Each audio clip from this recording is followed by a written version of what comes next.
Et au fur et à mesure de la discussion, vous discutez et vos libraires qui ont un certain nombre de choix ou de coups de cœur vous disent voilà, moi j'ai découvert ce livre-là qui est pas très connu, qui est une pépite que je vous conseille.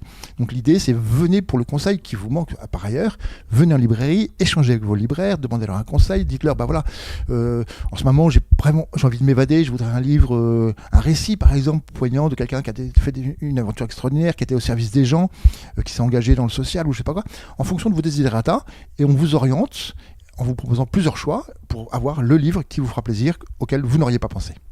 Quand on voit par exemple une petite étiquette en carton sur un livre marqué le choix du libraire ou le coup de cœur du libraire, est-ce que c'est marketing imposé par les maisons d'édition ou c'est un vrai coup de cœur du libraire ? Non, il n'y a aucun choix imposé par les maisons d'édition.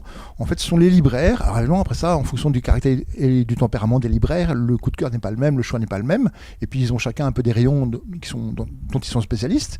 Mais souvent ils vous mettent pourquoi est-ce qu'ils ont aimé, parce que c'est un roman distrayant, parce que c'est un profond, puis échanger avec eux, pourquoi est-ce qu'ils ont mis un coup de cœur, qu'est-ce que ça leur a apporté. Et souvent ce sont des livres qu'on ne connaît pas ou peu, ou dont on a peu entendu parler. Donc l'idée c'est de vous faire découvrir des nouveautés, des choses qui sortent un peu des sentiers battus, mais c'est un vrai coup de cœur. Donc c'est le libraire